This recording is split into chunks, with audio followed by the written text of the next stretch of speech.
Had a great Saturday for us. We had 102 recruits here that all had a great time. When you have recruits in, you have a game like that, especially a rival game. It's special, and they love it, and they want to come back, want to be a part of it. So it's really continues to boost our recruiting because our atmosphere has been so good at home, and really appreciate the students not only being there but their enthusiasm, and our fans are making a difference.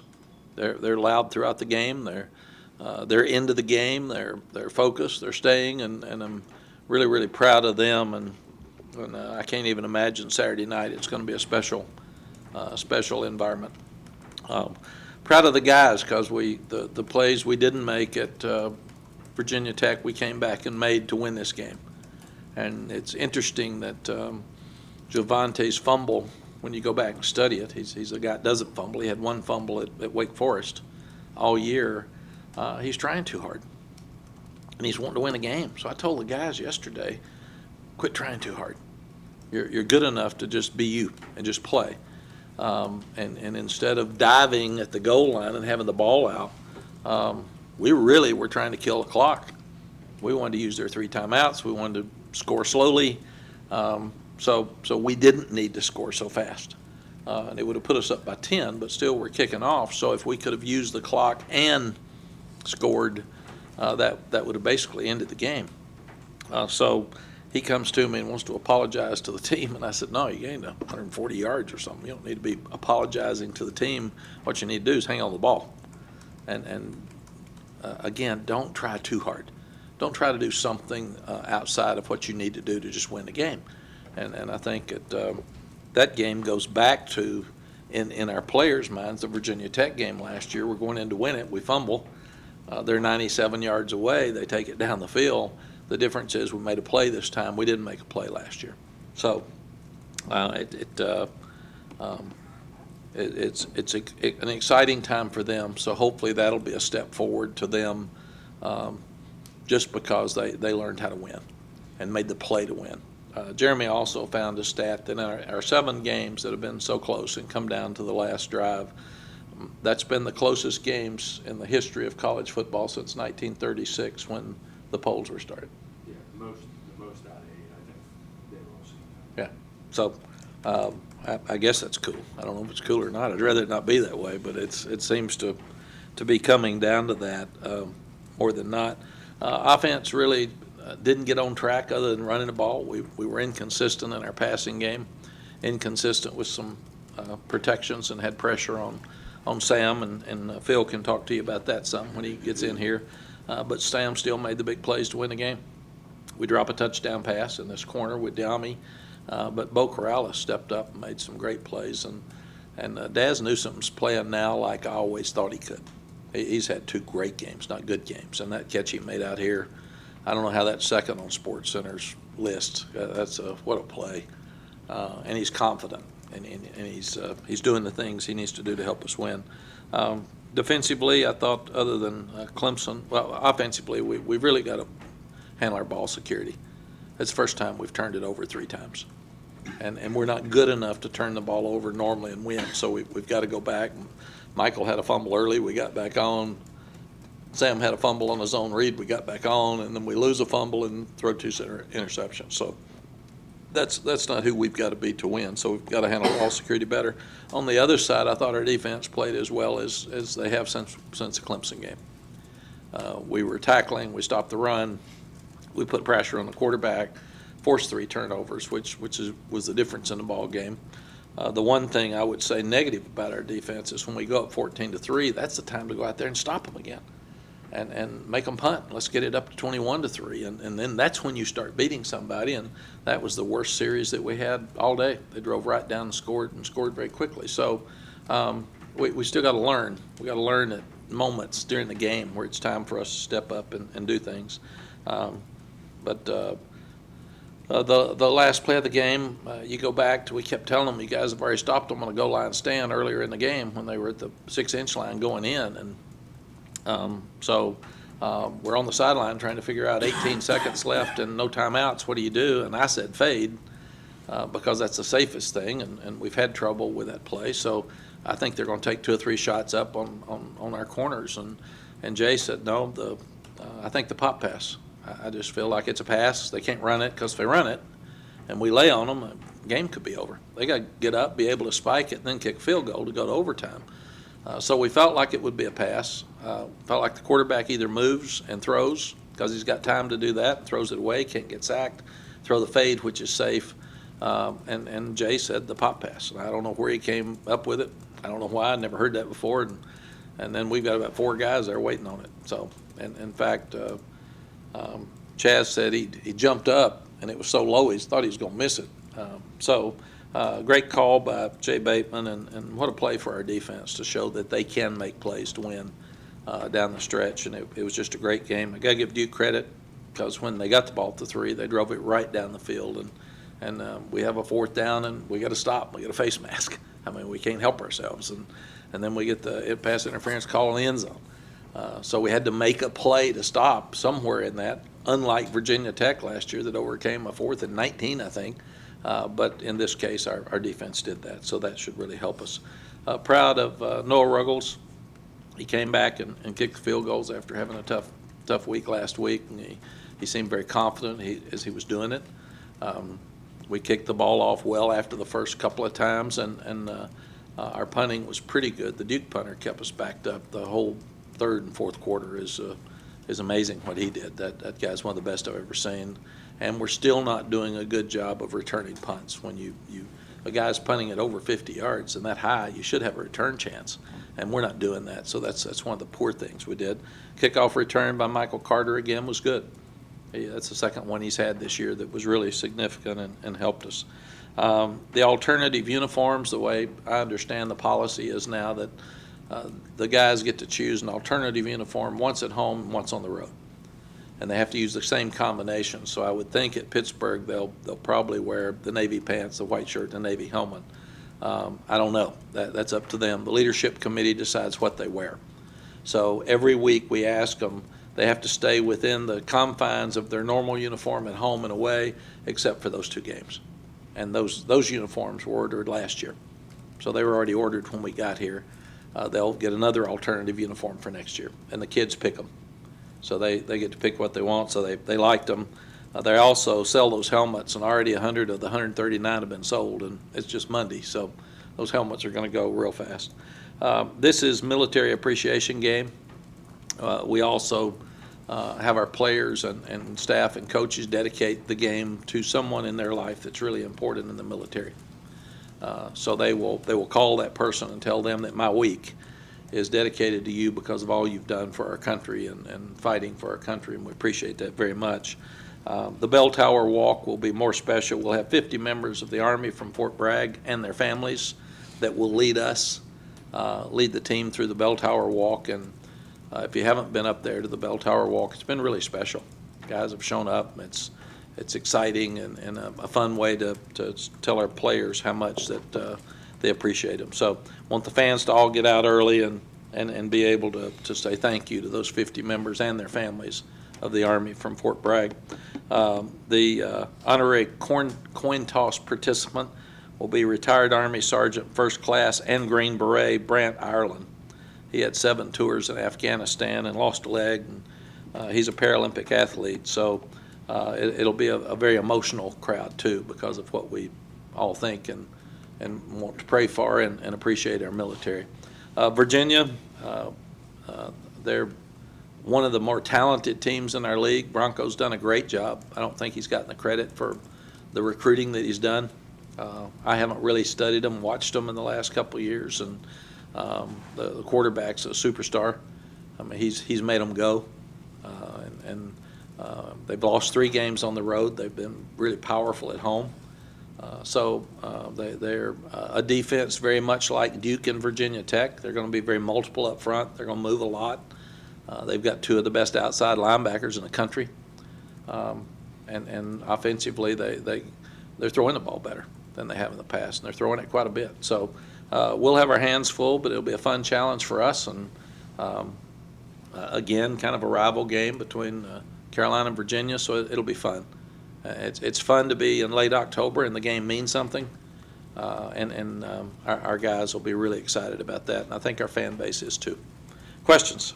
Did you have a chance to check out Florida Tucker incident? No, I didn't look at it. I have people that do that for me and look at it, and somebody got his helmet, they said, and he went back down to get his helmet, and then after that, I think he might have waved at the crowd or something. I'm used to Texas and OU fighting before the game, and them having to separate them, throw flags on everybody. So, and then at the end of an emotional game, if somebody says something to somebody, I figure, yeah, probably going to happen that way. What I'm going to suggest is that we put the bell somewhere that's not near the other team, and we don't need the teams coming together after an emotional game to get that bell, because that bell is important. So put it in the middle of the field. Don't put it over there at the entrance. And I think what happened is they're supposed to put it where they think the team was going to win, so Duke thought they were going to win. So whoever's taking it put it over there right in their entrance, and that just probably wasn't the best. But I think you move on. I tell our players to always have class. Coach, what's the process for Miles Wolford and Trey Morrison to get back? And what goes into that? Can you kind of provide some insight on what's going on there? Yes, they've been running. Nick Polino's been running. I don't know where his status is. I think, Ross, the biggest thing will be you'll practice them, and you see how they're healthy enough to be back out there, or they wouldn't let them come. So that's been done. The doctors have said they can play. Now the question is, how functional will they be, and how good will they be? Will they be worried about their ankle or their arm? Or so that's what we'll have to see in practice this week going forward. But they both practiced, all three of them practiced yesterday. The offensive line didn't do as much. But watching Miles run, Miles was the first one to run over and get the bell, and I said, he looks well to me. So I told old Miles I wanted to video that and say, okay, Miles, you can run to the bell, bud. You can run to the quarterback. So, but that'll be the process this week. We'll practice them and just see how they do. We probably won't be able to make a decision until Thursday or Friday, because will they have soreness? Will they be nervous about planning or tackling? And we'll just have to see all that, because with Trey Morrison, you can't hit him.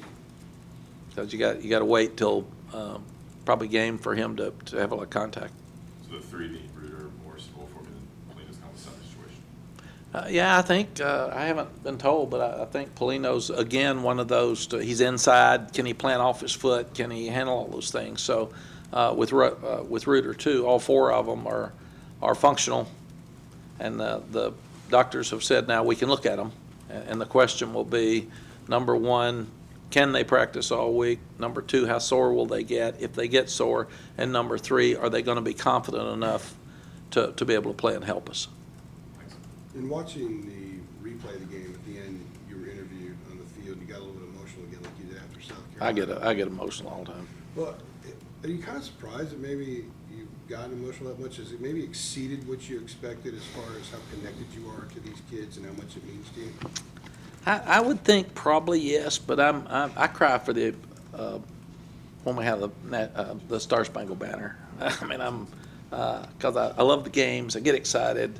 I love to see the kids having fun. I love to see them come back. I love comebacks more than anything. I hate to get behind, but I love comebacks. And to win at the end like that in a rival game where these kids haven't won in this game for a while, it just kind of gets me. And I need some time. They stick a camera in your face. I didn't. People are talking about the mouthing after the game. I didn't get to see anybody. I saw the young lady that was out there with the camera in my face and the mic. I don't get to see anything else after I saw David. So, and I hate that, because I like to shake the hands of the kids on the other team. And usually I'm good if I have a moment, but when I think about when the sideline reporter's asking those questions, I'm thinking about the significance of what these kids are doing and how hard they're fighting and playing, it gets me. So I can't help it. Is it a little different than it was in Texas? Is part of it maybe this point in time in your career, maybe just you're kind of grabbing onto those moments a little bit tighter than you did before? No, I'm not old and looking at the end here. I'm I Andrew. like that. Think that at this moment in your career. Well, Come on, Andrew. But I mean, you've kind of brought that up before. You're back here, it's second time here. And Yeah. it's a little I different now. cried some in Texas. I do that. We just won all the time. So I expected it. So when you're winning all the time, you don't cry much because it's kind of what you expect. You cry when you lose.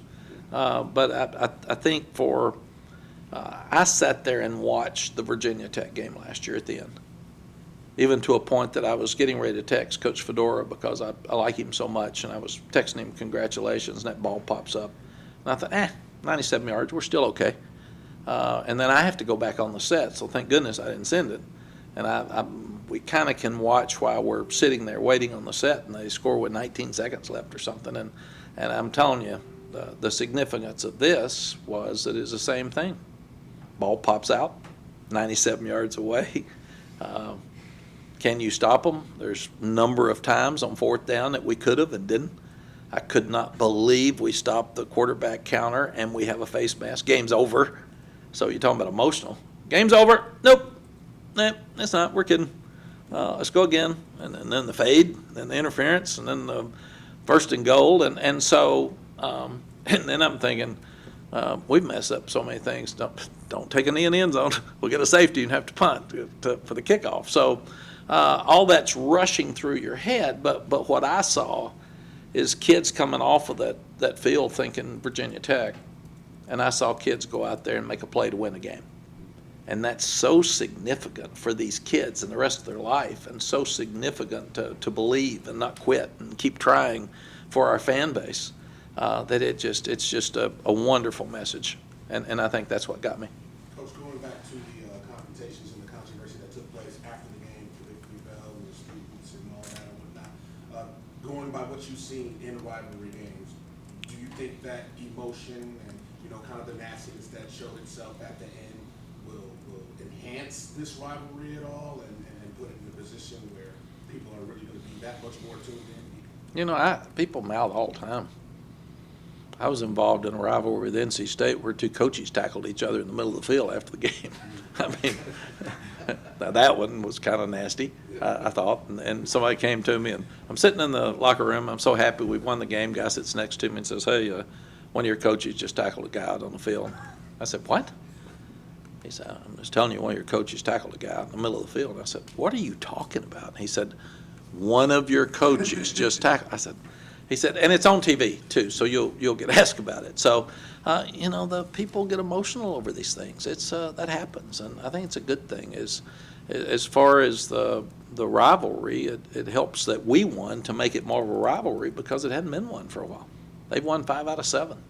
So give David credit and give Duke credit and give our kids credit for wanting that bell. And if it's a rivalry and you got a bell, you can't get mad at them for being excited when they get it.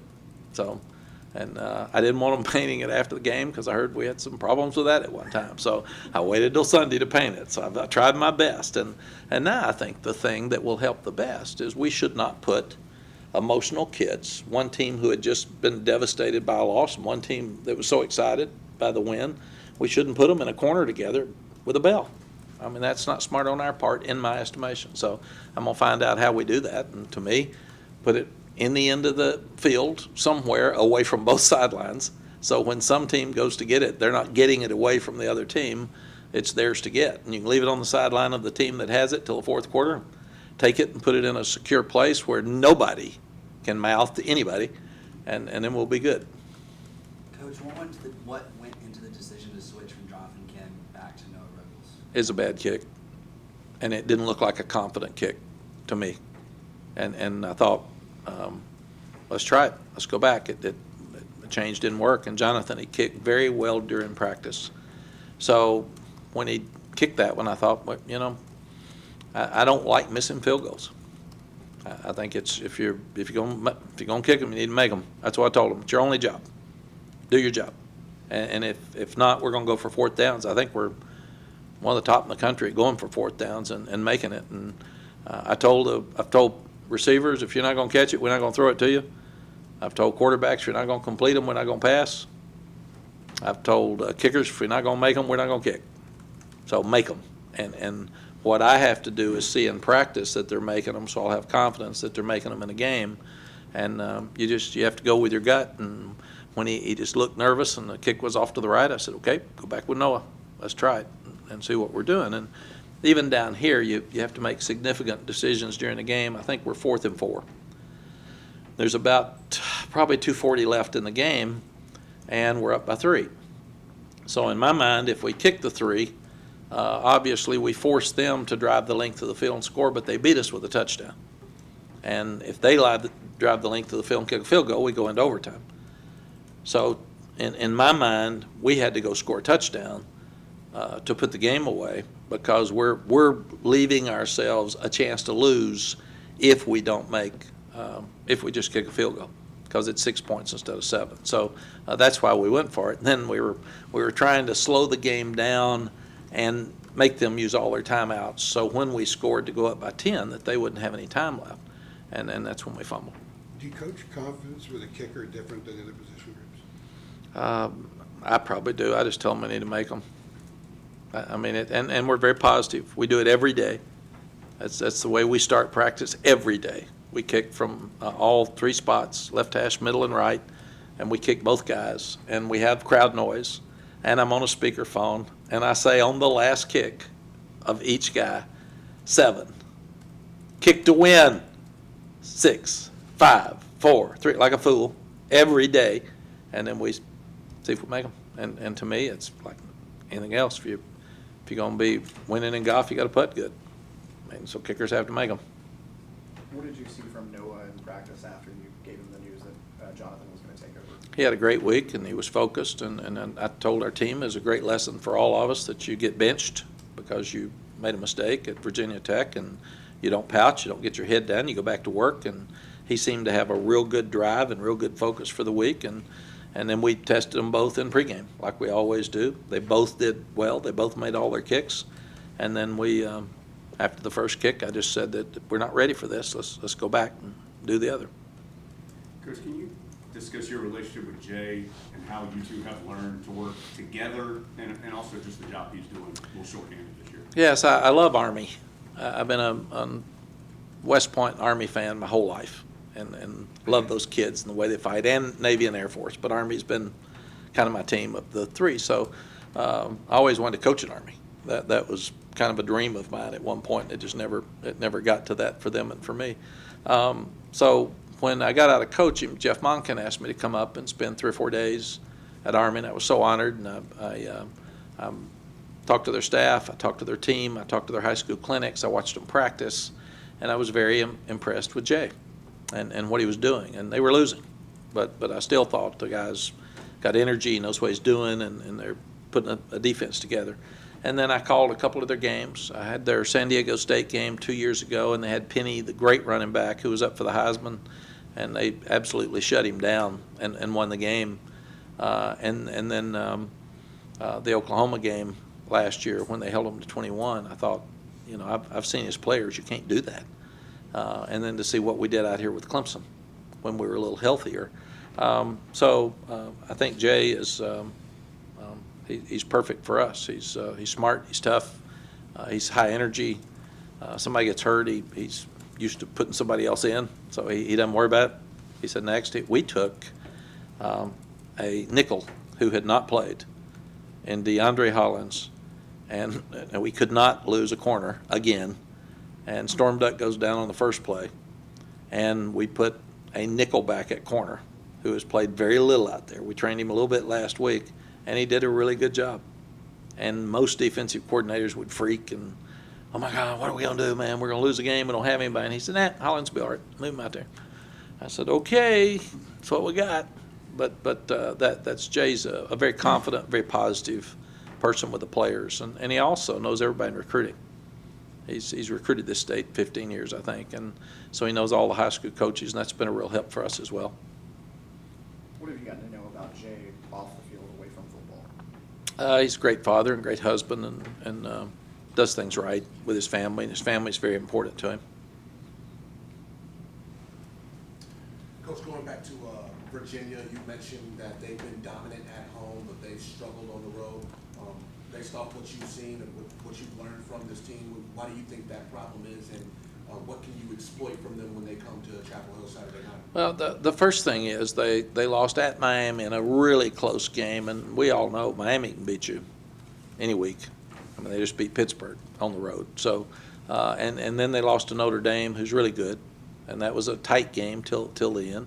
And then this week they lose to Louisville and Scott Satterfield, and those guys are doing a great job. They beat Wake Forest on the road. They're running the ball well. They're doing some really good things. So you don't want to go to Louisville right now and play. I mean, that's a tough place to play. So the 3 games they've lost were against teams. They were all close games, and they were all against teams that can beat you. I mean, they're really good.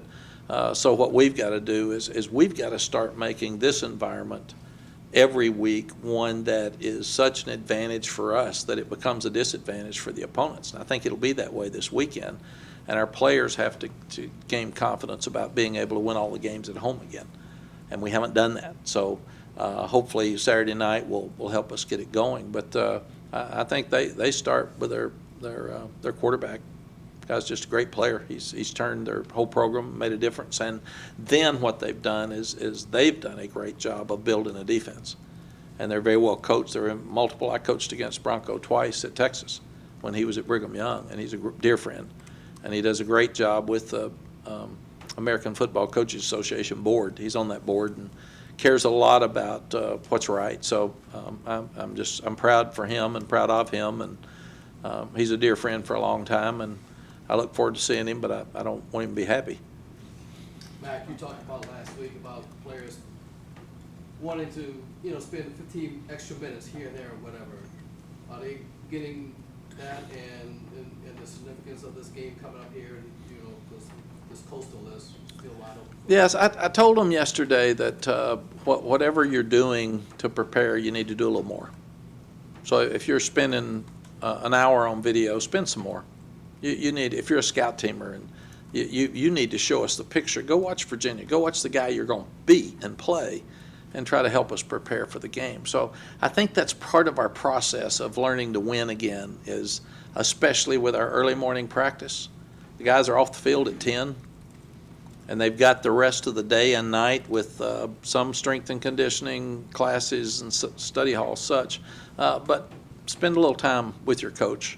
It has to be voluntary. But they can come up and ask for help, and they can come up and see video. And I think that's an area we can do better. I think we can know our opponent better than we're doing right now. And we're doing a good job, but I think we can do a better job. Joe Reed is another playmaker, special team for them. How might y'all defend him? But, we've done a pretty good job with our special teams. We haven't done a great job with our field goals because we've had some blocked, and we're still working on that. Our punts have been pretty good, and hopefully Jonathan kicks the kickoffs out, but he's really good. You cannot get him the ball in space. I'm going to try to phrase this delicately. Uh-oh. You already have. You and Les Miles and Herm Edwards, all kind of coaches at an advanced age, and you all won some big games. Under advanced age, I like that. Ross is piggybacking. Experienced. Yeah. How do you want to phrase it? Yeah. Herm, I think, has won 5 games now in the second season. Les has 3 wins, had a big win this weekend. Obviously, 4 wins here, it's a big win. What do you think? Why is that working for y'all, and what do you think goes into success that many have doubted the moves for y'all? Yeah. Ross, I think the question is energy. There's no doubt that I have a lot of experience. Les has a lot of experience, and Herm's got a lot of experience. They even questioned Herm with college experience, but he still knows how to coach. He knows how to communicate and be around people. And experience is a valuable thing.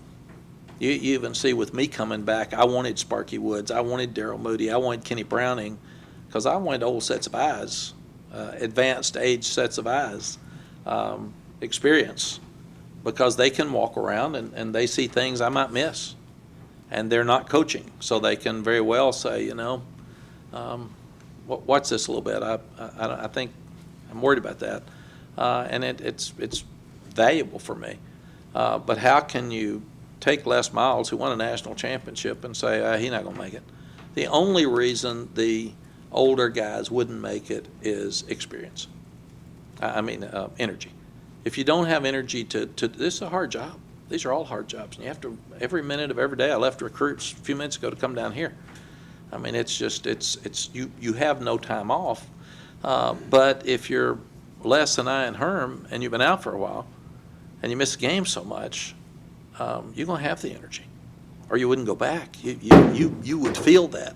Don't turn it over. Got to tuck it away. But I think that's it, Ross. I've thought about it. I watched the end of Les's game the other night, which was really cool. I hated for the kid at Tech because he was going to win the game. He pitched it back, and oh my gosh, I thought, write that down. I showed it to the team. There was a punt that Notre Dame tried to pick up. And Michigan got it back on a short field, and I showed that to the team. I said, "Come on, guys, these are heartaches. So let's don't do this stuff." But I think that's it. I think experience is a valuable thing. We've seen about everything you can see in this business, so not much gets you up and down anymore. And hopefully we can anticipate the next move and be in a good position to try to stop it before it happens. It's just like me trying to figure out that bell, so nobody be griping at who said what to who next time. We'll all have it where it's simple and classy. But I think that's what it is. Anything else? What led to you getting Kenny Brown in here the first time around? He was the best high school coach in the state. He just won the state championship. He was a Shrine Bowl coach. We lost Dan Brooks to go to Tennessee, and I thought Kenny was perfect for us at that time. He was connected to every high school coach in the state, and at 72 years old, he still is. In fact, he may be 73. Anything else?